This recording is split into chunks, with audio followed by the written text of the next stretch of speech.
Imagine it's the late 1990s. The internet is booming, dial-up sounds are still fresh in our ears, and the world is on the cusp of a new millennium. But behind the scenes, within the highly secure walls of a US government research facility, a quiet crisis was unfolding. This wasn't a Hollywood-style action sequence with alarms blaring and agents rappelling from ceilings. It was something far more subtle, and in many ways, far more dangerous.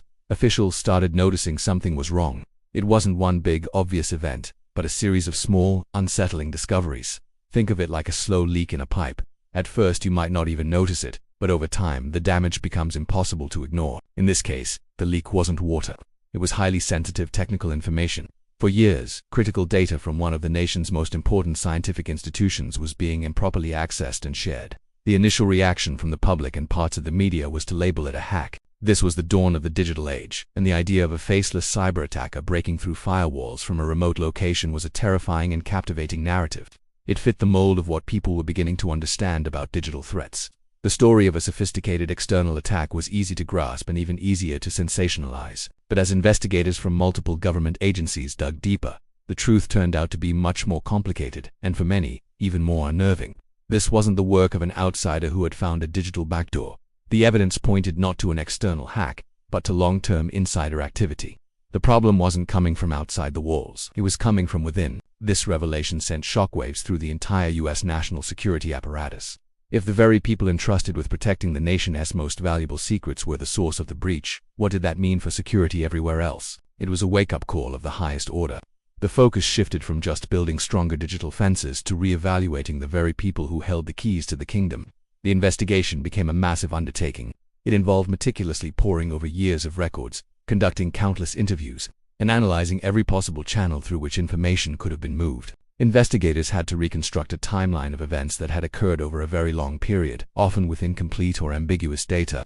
It was like trying to solve a puzzle where most of the pieces were missing, and the ones you had didn't seem to fit together. The incident triggered a complete overhaul of security procedures, not just at the facility in question, but across all national research sites. Everything was put under a microscope.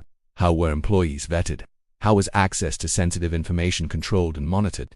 What protocols were in place to detect unusual activity? The old systems, which were often based on trust and the assumption of loyalty, were suddenly seen as dangerously outdated. New layers of security were introduced.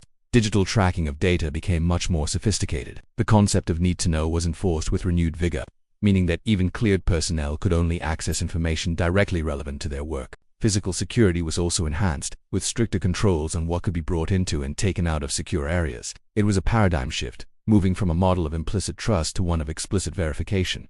The public reaction was intense.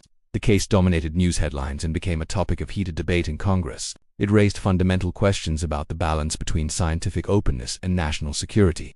Research facilities, by their nature, thrive on collaboration and the free exchange of ideas. But how could you foster that environment while also protecting information that could, in the wrong hands, pose a threat to the nation? This incident became a landmark case study in information security. It highlighted the fact that the biggest threat isn't always a shadowy hacker on the other side of the world. Sometimes, the threat is a trusted colleague, a long-term employee who, for whatever reason, decides to break that trust. The insider threat became a major focus for security professionals in both government and the private sector. Companies and organizations worldwide took note. They began to realize that their security plans needed to account for the human element in a much more comprehensive way. It wasn't just about firewalls and antivirus software anymore. It was about understanding employee behavior, implementing checks and balances, and creating a culture where security was everyone's responsibility. The legacy of this late 90s security breach is still felt today. It fundamentally changed how the United States protects its scientific and technical secrets.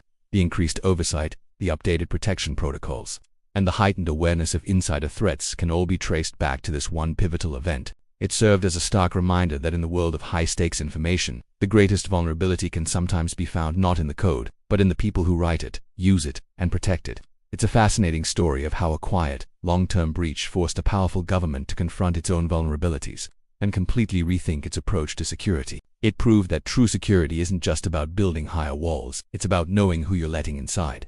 Thanks for watching. If you found this dive into the history of information security interesting, be sure to hit that like button and subscribe for more deep dives into pivotal moments in history and technology. See you in the next video.